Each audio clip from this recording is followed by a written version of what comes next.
Hey everyone, welcome back to the Teach Yourself podcast. Excited for our special guest today. We're here with photographer and travel vlogger Simoné Germishuys, and we're gonna learn a little bit more about her today. Simoné, welcome to the podcast. Thank you so much. Thank you so much for having me. Perfect. And did I get your name right? You sent it over to me just a few minutes ago, and I was worried. Yes, Simoné Germishuys, yeah. So it's perfect. Awesome. Some people pronounce they do not get the surname, good. They always say Geldenhuys or something, but yeah. But you did it. You did good. Perfect. And what language is that from? My surname, I think it's from Netherlands. Okay. Yeah, I Okay. think so. Yeah. Super cool. Super cool. Because I mean, it's not very English, and so I wasn't sure. Well, that's Yeah, super but you cool. did good. So well done. Yeah. Perfect. I'm glad I could do that.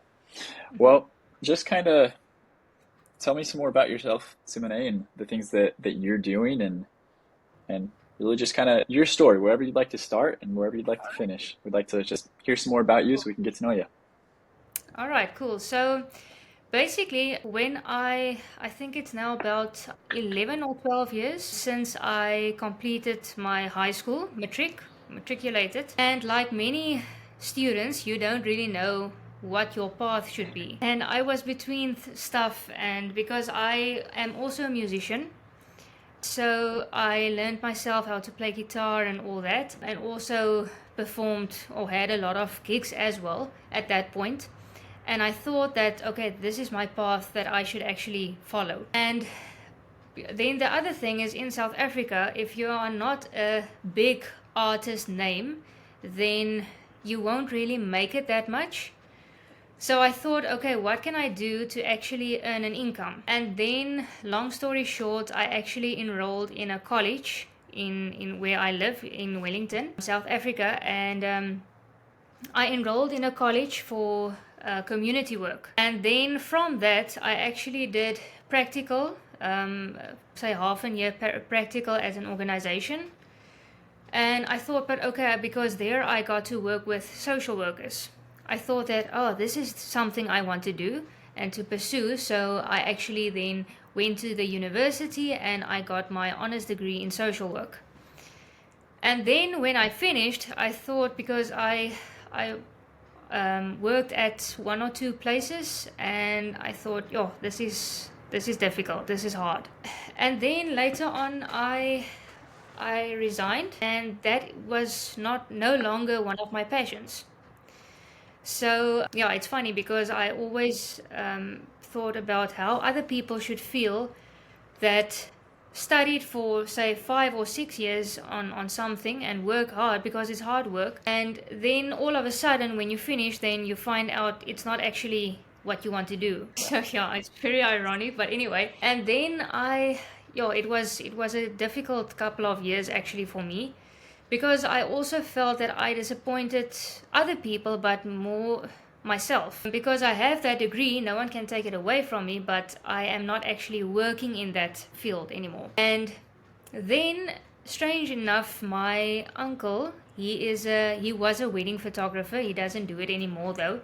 But then I started getting an interest in photography, and I used my phone to see how I can take interesting pictures and all that. And then in 2021, I've received an invite actually to join a photography course, and that's how that actually started. And I received my first camera, and it was about a month or two after I completed my, well, it's not really a degree, it's actually only a course. After I completed that, I got my first gig, as they say, my first official photo shoot. And from then, it's now about, I think, 2 or 3 years since I'm into photography. And since then, I'm just been booking photo shoots. Even Thursday, I'm having another photo shoot as well, which I'm super thankful for. And then so that is what the photography is, yeah, how that started out. And then from the photography, the vlogging actually started. So I'm Okay. up until this point, I'm not actually sure which one came first, the photography or the vlog part. But nevertheless, I actually, because there's some people, the YouTube channels that I follow, and I actually thought, but I want to do this. I want to have a YouTube channel, but I'm not actually sure what should my channel all be about. And then I thought, but okay, I can be actually a vlogger and vlog like travel places and vlog interesting, like I call it, hidden gems. So those gems can actually include meeting up with artists, famous people, having interviews with them, visiting interesting new restaurants or coffee shops and or wine farms, whatever the case may be. Yeah, so that is actually how the whole vlogging thing also started out, and I think it's now also been a bit more than 2 years that I've actually had the YouTube channel as well. Well, that's super awesome. I think that's super cool. Just, seeing all that transition and change and growth and finding the thing that motivates and inspires you. I think that happens to a lot of people, especially nowadays. We all have, this vision of the thing that we want to do and we pursue it and we get into it. And then we actually start doing it and we realize, okay, maybe this isn't exactly what we want to do. But at the same time, when that happens, sometimes people will do themselves a disservice and do others a disservice because then they're like, oh, it's, my education's fault, it's the university's fault. They lured me in, they told me all these things. And I don't think that's necessarily true. We don't always put in the work for ourselves to see, like, Mm. to go in and have those experiences before we decide to learn and make that a profession. But I'm so glad that you've been able to transition out of something that you did enjoy and were proficient at into something that you now enjoy more and are able to do with great excitement. And I was looking through your Instagram and some of your YouTube videos, and you do great work. Nobody would know that you've only had 2 years experience. So Yeah. Yeah, and I mean, it's all self-taught, so I didn't have like a course about vlogging or YouTube or anything like that. So yeah, I'm just actually learning as I go. Yeah. I think that's the best way to do it, especially Mm. especially nowadays. You can definitely see because it really allows people to have their own touch to everything that they do, and everything truly is like your own. And you don't have to pull from other people, but you get inspired, and it's everything, and you're able to just connect with people so much easier, I think, in that way. Yeah, that's true. Yeah, because you're more authentic actually. So yeah. Definitely. Mm. What gave you the idea to do kind of those travel vlogs? I was looking, you're going around to different spots in South Africa. I'm guessing places that are, significant to you or that you think other people should enjoy more.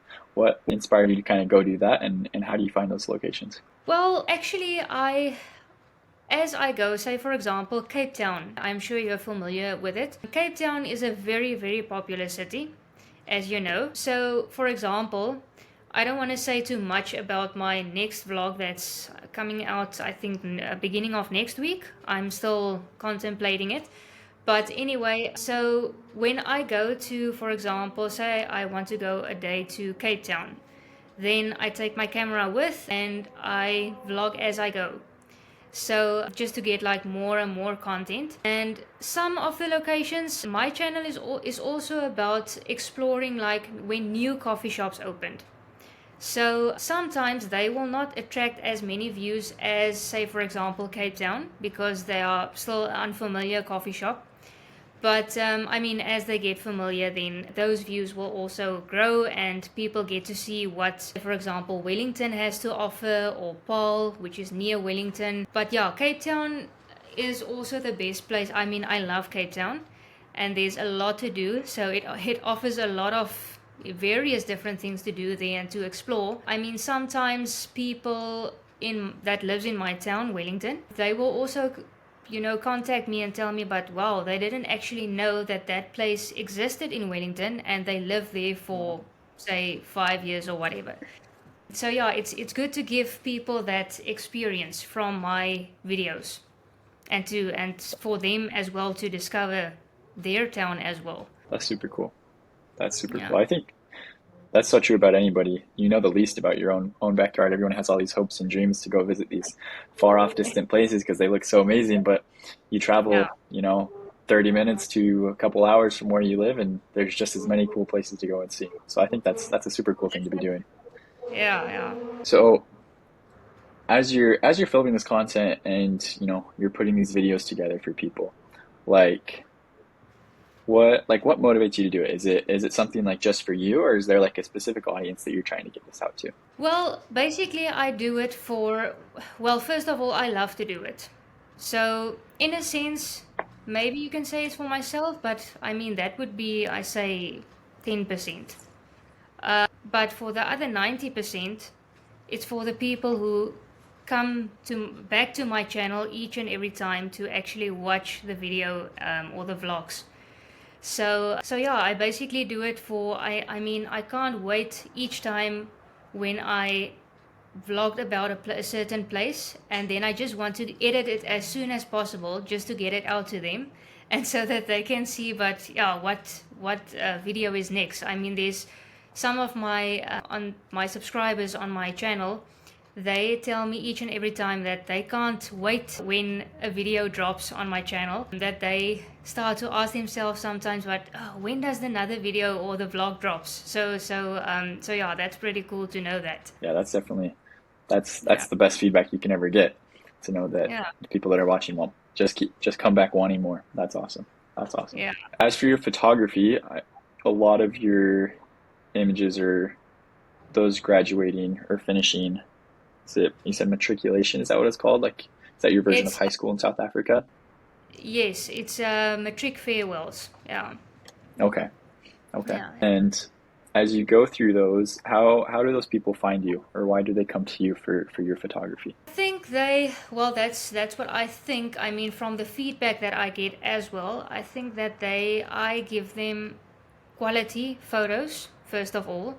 I give them a lot of my time. I think most of the photographers here, at least that I know of, they don't spend a lot of time at a specific location and then they say, but okay, now it's done now. Say, for example, after 30 minutes or an hour. Some of my photo shoots even take up till 2 hours sometimes. But I mean, that doesn't bother me because I like it. Yeah, so I think they appreciate that as well. And for the fact that I give them, like I said, quality photos as well. And I mean, comparing to other photographers, I give them a lot more photos than most of the photographers would do. So, but yeah, that's just my opinion and the way that I see it. Yeah, so I think actually that they find me like a kind and a pleasant person to work with as well, because I am authentic in everything that I do. I am real. I am just like the way that they see me is that the way that they get me. So basically, so yeah, I think that because every time I didn't actually have one photo shoot ever from the beginning that I started with it that someone complained or anything like that. They actually opposite of that, they actually give me referrals, and yeah, so that's good. It That's awesome. tells me That's that awesome. I'm doing something good at least. So Definitely. And for you, why is that authenticity and that kindness as a person important to you? Obviously, I'm guessing that's not just something you carry with you in your photography, but just as a person as well. But why are those things important to you? well, I think as a person, yeah, you should just be. I mean, the world is so full of bad thoughts and negative thoughts and people that, yeah, negativity, basically. So I think that for people are actually looking for those people that are kind and authentic and people that you can just be yourself and that are real. Because I mean, from my perception, when I, for example, make friends or something, that is for qualities that I am looking for in people. So I that's why I'm trying to be as authentic, kind and real as I can possibly be. That's so wonderful because I Yeah. think, I mean, I've never had a negative experience being around someone that's authentic and themselves and kind. It's always positive. It always, I always come out feeling better. There's always a different light there than you find in other places. So I think Yeah. that's, in anything that you do, that's just a beautiful thing to have.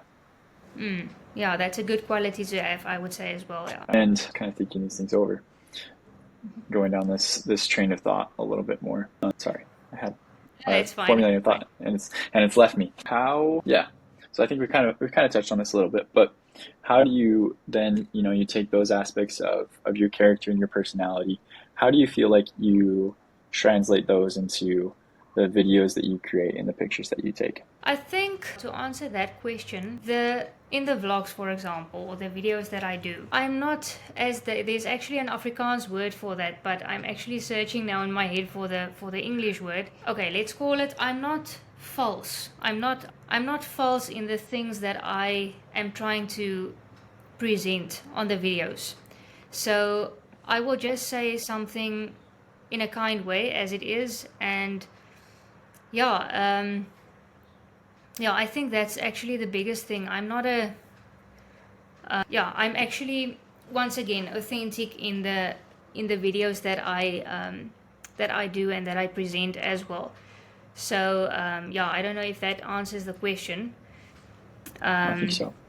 yeah, What's the word in Afrikaans that you're thinking of? the word in Afrikaans is aangeplak. Okay, So that's actually the Afrikaans word for someone being false. I think there's a better word for that. very cool, very cool. And why? I mean, you kind of explained it a little bit, but why is it that word? Why does that word come to mind amongst others? Because I think, like I mentioned earlier, I think we live in a world today that is very, very, very different than what we are used to, especially after COVID. And I think that so many, I see it in many, or in daily life as well. So many people are aangeplak, false. They pretend to be something that they are not. I'm not sure if it's about if they hope to get approval from others maybe or something. I don't know. But yeah, I mean, I as a person are just I'm the way that I am, and even when I'm in a group of people, I'm not trying to be someone that I'm not. Yeah, I just prefer to be who I am, and I think the right people will love me for who I am. So yeah. I like that. I like that a lot. There's definitely, like you say, there's so many people that they have this front that makes them look like all these things and like they're happy and they have all these things, and then if you know them on the other side of that, they just a lot of times, I can't say that's for everybody, but a lot of times they feel empty and dark and lost, and they don't seem to have all the things that they portray. And so I love like what you're saying, that when we show, always who we really are and we just embrace that and we don't worry so much about what other people are thinking, what they're saying, Mm, then I think a couple of things happen. We have smaller but more intimate friend groups and relationships. We don't have to connect with everybody around the world. We're able to do things that we enjoy just for ourselves, and not just to take a picture to show everybody else that we did it. exactly. But then at the same time, when we're able to share those things, other people enjoy it so much more because it's like you say, it's real. So I Yeah. really, I really like that idea that you're conveying through this word in Afrikaans. Thank you. So is that Afrikaans? Do you speak Afrikaans as well? I speak Afrikaans mainly, yeah. Yeah, in Okay. my vlogs, I prefer to keep it English because then it's international. But yeah, my home language is Afrikaans. Oh, really? Is that for South Africa? Is that the main language spoken, or is it English? That is the main language, yeah. I did not It's know Af that. I thought it was English. No, it's actually Afrikaans. So yeah, Afrikaans is a funny language probably. I think it sounds so like some of the words or the word that I told you probably sounds like a bit funny or strange for you. I speak I speak Spanish. My second Wow. language. But I mean, which is obviously totally separate from English and Afrikaans. But I always love hearing and learning, different aspects from other languages, because I love that we just oftentimes there's a word in another language that conveys an idea in one word a whole lot better than maybe for me English. So there's a lot of Yeah. words in Spanish that I love because they convey a special idea that I can't really say in one word in English, and it appears that Afrikaans is the same way for you. So Yeah, yeah. So you learned Spanish as well as a second language? yes, I did. I lived Awesome. in El Salvador, so that's a country in Central America, Okay. just below Guatemala and above. It's below Guatemala, next to Honduras, and Mm. above. Does it touch Costa Rica? Is it Panama? Is it Panama? I'm not sure on the last one. But so I lived there for a year, and I'd been Okay. studying it for a year prior to that in the States, and then I lived down there for a year. And so being immersed in that different culture was just such an awesome experience. Oh, yeah, that sounds awesome.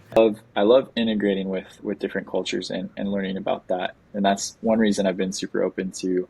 I've done a couple of podcast episodes with people that are not from the US. Just last week I recorded one with someone from the Netherlands actually. And so it's just really cool to connect with Yeah. people and learn their stories and how they view the world and the things that are important to them just because of where they're from and the cultures that they've grown up in. And I think that's something that you lose if you never reach outside of where you're from exactly. Yeah. Oh, that's so amazing. And the podcast is yeah, this is also very amazing that you actually do this. So yeah, it's cool. Pretty awesome. Thank you. Thank you. Well, Simone, before we finish out here, are there any other last thoughts that you have before I ask you kind of my final questions that I leave with everyone? Well, I would say or add that yeah, sometimes it's actually a can I say a life lesson or something that I've learned. Yes. Um, is that may sounds like a cliche, but to trust your journey because my journey didn't go at all the way that I planned it once in yeah like 5 or 6 years ago. I mean, I thought that I was going to work in social work, and so yeah, it didn't actually go according to plan. But sometimes there's, like they say, there's joy in the journey as well. So you need to trust the process and trust the journey. It may get a bit messy in the middle, but that is where you learn and you grow as a person and you become a strong person or strong human being. So yeah, I will say if it's maybe a life lesson, then trust your journey. And that turn that you thought maybe was wrong, that may actually be where you actually find your next opportunity or your next job, whatever the case may be. That's awesome. I love that. Trust in the journey. And that's kind of the thing that I always ask last. To have someone, have people share just kind of the one or two things that they've learned recently or over time that are super important to them and what they wish they would have known earlier. So I think that's a beautiful thing. Thanks. Well, awesome. Well, thank you so much for joining me today. For anybody that wants to come and find you to see the things that you're doing, to follow your YouTube channel, where can they find you at? They can find me, and my handle on Instagram is Exploring with Simoné, and then also my YouTube channel is exactly the same, Exploring with Simoné. Perfect. Well, everyone that's listening, if you've enjoyed and you want to see the different things that Simone is working on, and maybe you're planning your trip to South Africa, this is the place to be. So, if not, thank you everyone for listening, and we'll see you next time. Awesome. Thank you so much for having me. It was really a pleasure.